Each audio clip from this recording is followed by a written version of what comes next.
Assalamualaikum warahmatullahi wabarakatuh. Apa kabar anak-anak kelas 9? Kami guru-guru MTS Negeri 1 Bangka selalu berharap anak-anak tetap sehat dan bersemangat. Walaupun sampai hari ini kita masih bisa bertemu lewat udara atau sistem daring seperti ini ya anak-anak.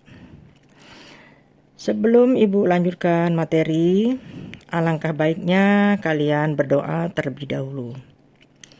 Berdoa dimulai. Amin. Anak-anak kelas 9, minggu kemarin sudah Ibu jelaskan mengenai pengertian cerpen, unsur intrinsik dan juga unsur ekstrinsik dalam sebuah cerpen. Hari ini khusus akan Ibu jelaskan kembali mengenai sudut pandang. Sudut pandang ini dalam istilah asingnya itu adalah point of view. Apa itu sudut pandang atau point of view? Yaitu posisi pengarang dalam sebuah cerita atau bagaimana pengarang menempatkan dirinya dalam sebuah cerita. Sudut pandang dibagi 4. Yang pertama, sudut pandang orang pertama pelaku utama. Apa itu? Di sana pengarang menempatkan dirinya sebagai pelaku utama atau tokoh utama dalam cerita. Berarti tokoh aku, kata ganti yang dipakai yaitu aku ataupun saya, atau boleh hamba atau ku. Di sana kata ganti ataupun aku ini adalah paling banyak berperan. Paling banyak berperan ya. Jadi kalau kita lihat, kita baca sebuah cerpen, banyak tokoh aku yang berperan, berarti di sana sebagai sudut pandang orang pertama pelaku utama. Nanti Ibu beri contohnya ya. Sekarang lihat yang kedua. Di sana ada sudut pandang orang pertama sebagai pelaku sampingan. Apa itu? Di sini pengarang masih terlibat dalam cerita, namun hanya sebagai pendamping. Biasanya menggunakan kata ganti aku dan saya. Maksudnya di sini sebagai pelaku sampingan, di dalam cerita itu tokoh aku atau saya bermain dalam cerita. Tetapi dia tidak menempatkan dirinya sebagai tokoh utama. Tapi orang lainlah yang berperan. Orang lain yang banyak mengambil peran. Selanjutnya sudut pandang orang ketiga serba tahu. Apa itu? Sudut pandang orang ketiga serba tahu. Pengarang memposisikan dirinya sebagai orang di luar cerita. Namun, ia mengetahui segala hal yang berkaitan dengan tokoh dalam cerita tersebut.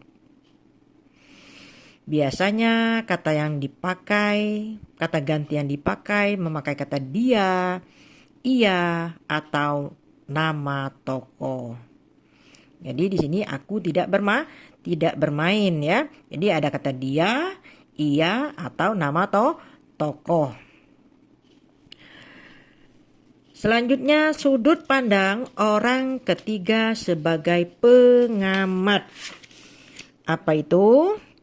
Sudut pandang ini posisi pengarang atau pengarang memposisikan dirinya di luar cerita dan ia tidak terlibat sama sekali dalam cerita tersebut.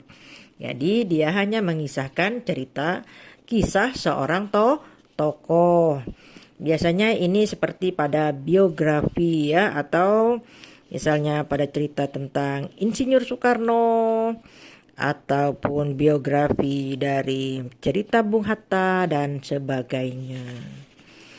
Sekarang untuk lebih jelasnya sama-sama kita buka LKS. Coba buka LKS kalian, ada di halaman masih seperti yang kemarin, halaman 45. Sekarang Ibu ambil contoh B. Contoh B. Coba dibaca. Setelah kalian baca, di sana ada tokoh aku? Ada tokoh aku ya, Ibu bacakan kembali di situ ada tokoh aku. Desember 1946 baru saja dimulai ketika sebuah kabar tiba di langgar tempatku. Di situ setiap hari mengajar anak-anak mengaji. Aku memberi isyarat kepada Rahing, jangan sampai anak-anak dengar. Kataku membelankan suara sambil berdiri menuju belakang langgar yang kemudian disusulnya. Anak-anakku minta melanjutkan bacaannya. Nanti Bapak kembali janjiku pada mereka. Kalau dilihat pada cerita ini, tokoh dalam cerita itu adalah aku. Ada cerita anak-anak yang mengaji dan juga ada temannya bernama Rahing.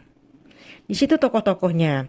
Tapi siapa yang paling banyak berperan di dalam penggalan cerita ini, yaitu tokoh aku. Berarti cerita ini ada aku yang paling banyak berperan. Itu adalah orang keberapa? Sudut pandang orang pertama, pelaku utama.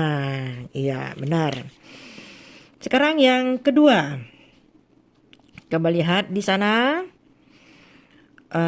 pada C. Setelah dibaca, Bu, kesalahanku terhadap ayah dan ibu terlalu besar. Kini ayah sudah tidak bisa ku minta ampunan, dan ibu belum mengatakan bahwa ibu telah memaafkan kesalahanku. Bu, katakan ibu telah memberi ampun kepadaku. Ku dengar ibu melepas desah lirih dan panjang, tangannya membelai lembut rambutku.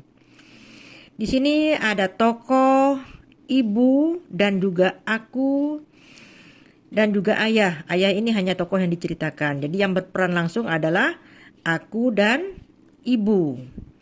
Kalau kalian baca penggalan cerita ini secara mendalam, di situ ibunya banyak berlaku, dia membelai rambut anaknya, dia berkata juga banyak sekali nasihatnya kepada Yuning anaknya itu. Berarti di sini kalau ibu yang banyak aku main, tapi ibu yang banyak berperan, berarti tokoh keberapa? Tokoh utama atau tokoh sampingan? Jadi di sini adalah orang pertama, pelaku sampingan.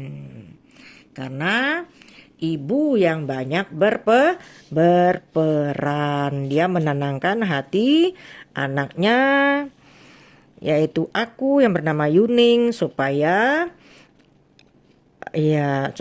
ayahnya yang sudah mengikhlaskan Yuning yang ternyata banyak salah. Ya, itu adalah contoh 2 ya. Sekarang contoh lain. Sekarang lihat di halaman 46. Yang berharap kalian tidak main. Sekarang perhatikan lagi pada contoh LKS. Di situ ada tokoh Andi. Ada Iya maksudnya tadi ada Andi. Di sini tidak ditemukan kata aku. Berarti orang keberapa? Di sini pengarang seolah-olah tahu sekali dengan sifat Andi, kegiatan Andi, aktivitas Andi. Berarti di sini adalah orang ketiga serba tahu. Mengapa orang ketiga serba tahu? Karena yang diceritakan adalah memakai kata ganti Andi. Kemudian Andi itu di kata gantinya menjadi iya.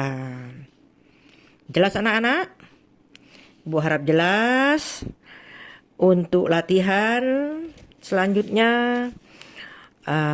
tentu saja di buku, masih tetap di buku LKS, akan Ibu tentukan nanti melalui WA selanjutnya. Tugas harus dikerjakan anak-anak.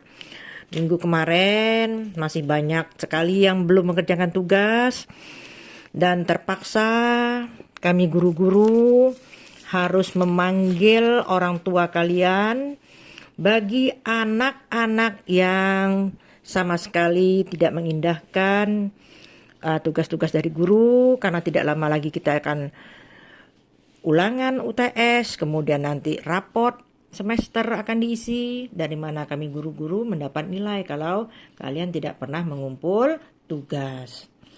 Ibu harap materi hari ini hanya ini yang dapat Ibu sampaikan. Semoga kalian mengerti dan kita bertemu kembali pada minggu-minggu selanjutnya. Ibu akhiri, Assalamualaikum warahmatullahi wabarakatuh.